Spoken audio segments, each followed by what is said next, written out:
Hello, everyone, and welcome to I want to say another Naked Truth, but it's been so long since I've done one that I'm like, welcome to the Naked Truth! I'm finally making one again! Little man is napping in the room next door, and he is going through his first cold right now. So if you hear me sniffling, that's because I got it too. But the good thing is, of me getting it, is my body fighting it off, passes that on to him, so he can hopefully fight it off faster. We'll see. But yeah, it's been a while since I've done a Naked Truth, and I posted previous Naked Truth vloggers, Naked Army vloggers responses in the community section of this channel if you want to check those out. And I know I haven't been able to make them as often as I wanted to. It's funny, I'm like, in the time before Logan, BL, I was able to make them once a week, and I was able to do tech videos every other week, and oh, the good times. I don't have that time anymore. But I do want to make Naked Truths, A, to stay in touch with you guys, and B, when I feel like it's important. So this is one of those times. I know that there has been a lot going on as far as the Harvey Weinstein stuff coming to light and Andy Signor's stuff coming to light, which blew my mind because I'm like, oh my God, that's someone I know. With Screen Junkies and all that, it's just absolutely crazy, and kind of talking about it with my peers has made everyone on so much more high alert. And I saw the metoo hashtag of women coming out and saying, hey, this happened to me too. It's a lot more common than you think.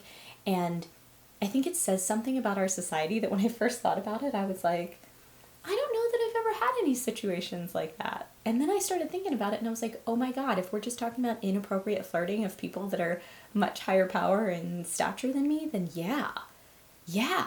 But I mean, it's so ingrained, I feel like, in our culture that that kind of creepy behavior is just okay and you're supposed to like brush it off and turn the other cheek, that it's crazy to me. So anyway, story time.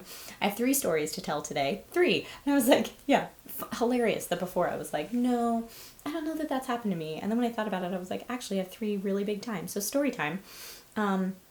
One by, let's start with the one by an agent. So it was when I first moved out to Los Angeles, and I was trying to get an agent out here, and I went to one of many agent meetings, and this guy agent, looked at my picture and my resume and started telling me a little bit about like what he noticed on my resume, and then jumped right into it, like 180'd on me and was like, hey, if your face looks like it does on camera, like it does in real life on camera, then I might be able to rep you. But really, I think that camera lenses are angled and it's going to make your face a little bit wider. And I just think your face is too wide for camera. So I'm not sure that I can rep you. And I was like, okay. And, this was like 10 years ago. So I'm like, oh, God, just pull the knife out, twist it a little deeper. But, whatever. Rejection is part of the business. Not a big deal. I get to my car, which is parked right outside this guy's office, and I get a text from him, which I've never had happen before, from someone I was just having a meeting with, who especially said they weren't going to rep me. He texts me and says, hey, you know what? In this business, it's all about who you know. I wish I still had the text message to read it. And I'm going to a party at the Playboy Mansion tonight, and there's going to be a lot of people there. So if you want to come with me, I'm happy to make introductions for you. And at the time, I was dating someone. I had just arrived, and I was still doing a long distance relationship with the person I was dating from Philadelphia. And so I didn't want to go on what seemed to be like a date with this guy. And I was like, hey, I don't really feel like he genuinely wants to introduce me to people, because if he was genuinely interested in my career going somewhere, wouldn't he be repping me? And I politely said, oh, you know what, it's okay, like, thank you, I appreciate it. I try to be nice about it. Thank you, I appreciate it, but I'm not really interested. And then his text messages back proceeded to get very pushy and like, well, obviously you don't care about your career, and just a super weird, uncomfortable situation. And I was laughing with my friends about it later, like, when is the new come on line? Like, hey, your face looks too fat to be on camera, but come to a date at the Playboy Mansion with me. Where like you can just be naked, because lots of people are naked. The parties at the Playboy Mansion are lots of nudity and stuff like that everywhere, for those of you who don't live in LA and may have never been to one. But anyway, so that was one story. That was by an agent who was certainly someone in a more power position than me, and I definitely could have maybe gotten somewhere from a relationship like that, or it could have gone nowhere. But I mean, ultimately, there was nothing about him that I was like, hey, I'm interested in this person as a person apart from their career. So I said no. Okay, another story time. This was an audition that I went to. Again, this was around the same time. So this was like 10 years ago when I first got to LA. This was an audition I had gone to for an independent film, and I was going for the lead, and it did say in the breakdown that there was a simulated sex scene in this film, so to be aware of that before coming in. And so I was asking questions about that at my audition, and the guy I was interviewing with was the director of the film, and he said, it's going to be totally professional, closed set, this, that, and the other. Okay, great. So then I got a call back, which I was really excited about, and I went back for the call back, and at the callback, he mentioned that he was also playing the male lead. So then I'm like putting two and two together, and I'm like, oh, so you would be my co-star in this intimate scene as well as the director. I'm not comfortable with that. I feel like there should be an objective third party and a professional situation around to make sure everything is done as professionally as possible. And so I had kind of expressed, I was like, oh, that's interesting. Can you tell me a little bit more about the scene, how you're going to be framing it, et cetera, et cetera. And he got like very kind of cold with me and standoffish. So I left and I thought, whatever, good riddance. And then I got a third callback, or a second callback. So this was my third audition now. And I went in, and he was even creepier this time and like wanting to do scenes with me. And I was like, nope, I'm good. I'm no longer interested. Thank you. And then he reamed me out for wasting his time coming to 3 auditions, and like to the point that I was almost in tears in the audition because I was so unprofessional. And then he followed that up after I was home later that night with an email reaming me out about how I'm never going to work in this industry again, and I just don't understand how these things work, and like really angry and unhealthy. Which, for me, looking back on it, I'm just like, God, what an unstable creep. Thank God I was confident enough and had it, and kind of had enough control of the situation to say, no, thank you, sir. But I wonder if I was someone who, maybe was less secure at the time or whatever, and thought this was my big break, if maybe someone who would have given into that. I hope to God no one gave into that, because what a creepy, horrible situation. And that one was legit scary. I was like, God, I hope he doesn't call my phone number. Like, I blocked him on email. I blocked him everywhere I could possibly block him, because he was so scary at that point. Like, don't come after me. Talk about unprofessional. And then the last story I'll tell was someone who was, it still is, a very big executive in the industry, who was very drunk at a bar at Comic-Con when I was hanging out with Lee and Joe. So this is within the last 5 years, because it was probably the first SourceFed that I went, the first Comic-Con I went to while I was working with SourceFed. And this guy very drunkenly sits down at a bar and tells me his name, like I should be super impressed and fall off the bar stool. And I was pretty sober at this time because I was letting Lee and Joe crash in my room. I had a room because I was working it, and I was letting them crash with me. They were getting there super late, so I'd just gone and gotten them, and we were like, let's go to the bar before we go to bed. And so this guy, super trashed, at the bar says, I'm blankety blank blank. Do you know who I am? And I said, why don't you tell me? Because I was being kind. And he's bragging about this and bragging about that, all the stuff that his network does. And then he asks me if I want to come to his room. And to me, I'm just laughing like, oh my God, this is, sir, you're so inebriated. This is so awful. Like, how embarrassing for you. And I just said, no, thank you. I'm good. I'm working, so I have an early morning tomorrow. And he then got belligerent and was like, are you serious? You're really going to turn down? And then pointed at himself and said his name. So he was like, are you serious? You're really going to turn down blah, blah, blah? And I was like, yes. Yeah, I am. And then he like kind of stumbled away. And Joe, who was sitting next to me at the bar, Joe Beretta, turned around and was like, did I just hear what I thought I just heard? Joe's like full dad rage came out and was like, where is that guy? Where is that guy? And he was enough gone by this point.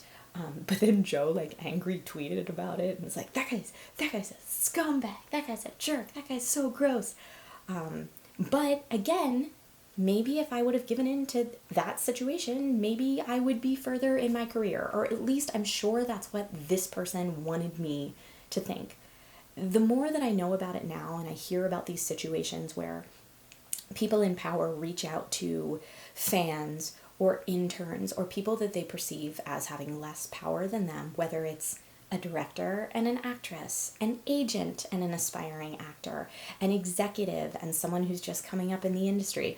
All of those situations, I feel like they're preying on who they perceive to be weaker than them, because they think that their power and influence, thinking nicely of it, I just hope that it's that they think their power and influence will be a turn on, and then maybe that person would be attracted to them. But I feel like it's more and more prevalent where it's not just that they're using that as a turn on, it's that they're using it almost as like a bullying force. And I just look back on it, and again, I think, thank God I'm as stubborn and bullheaded as I am, to say, if this means I never work again in the industry, then I guess that's not what was meant to be for me, but no thanks.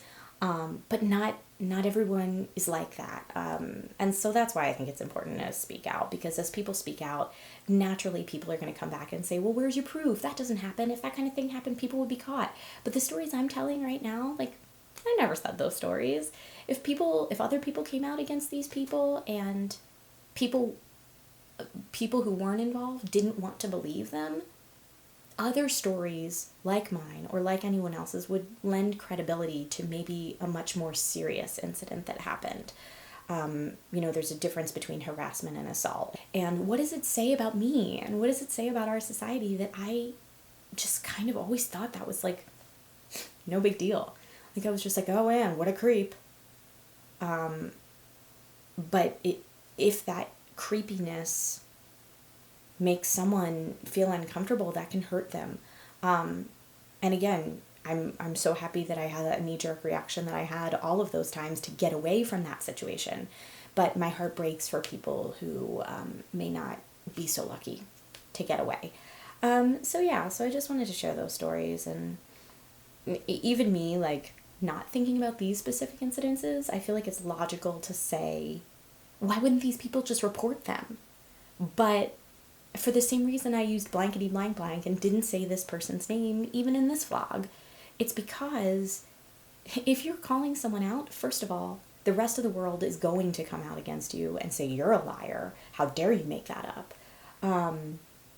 Like, what proof do you have? And in a lot of these situations, what proof do I have? I mean, I guess Joe was there, but then it would be mine and Joe's words versus him. And this executive is much more influential than Joe and I put together times a million.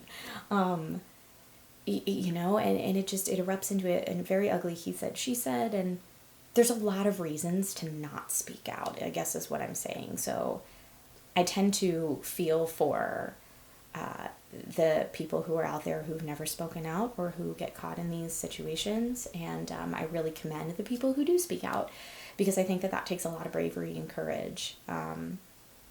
So yeah, that's all I wanted to say. This is just a story time share. And while yes, a lot of the situations that are coming to light, I do believe are typically males preying on females. But I think that's more a result of our patriarchal society having just statistically more males in influential power when than females, because I definitely think that females would be capable of harassing males as well. When you use a power play to try to get sexual gratification, A, it's creepy. B, it's sad. C, it's bullying. Like, come on. So I just wanted to talk about that a little bit. And I miss you guys. And I want to create more content for this channel. And I'm sorry that I haven't had time. I've been super busy between... I host Game Engine for Geek and Sundry right now, and I host a 1-hour live tech show that's brand new for Newegg called Newegg Now, and that streams on their YouTube, Facebook, and their website, newegg.com. And I'm still doing Kingston's DIY in 5. So that's 3 weekly series that I'm doing right now, so that takes up 3 days out of my week. And the other 2 days of my Monday through Friday, I would like to use for editing or streaming or filming. But normally those are used being full-time mom those days. Because, man, in my mind, I was like, I can just set him down next to my computer while I get work done. That's not how it works. I know when I say that, everyone that's actually a parent out there is laughing at me. But yeah, so I'm finding it more difficult than I would like to. Not to mention that every time I post a YouTube video, YouTube's like, demonetized before it's even public. And then I appeal it and they're like, still demonetized. It's not about the money. I don't care about the money. It just makes me feel like I'm creating content for a platform that doesn't support me, and that sucks. But anyway, that's an entire other naked truth in itself. But I'm going to say bye for real now. So thank you guys so much for watching. Hopefully I'll get another one of these out soon. And if you want to make a vlog response of any sort, make sure that you post it on the community tab of this channel so that everybody can see it. All right. Thanks for watching, guys. Bye.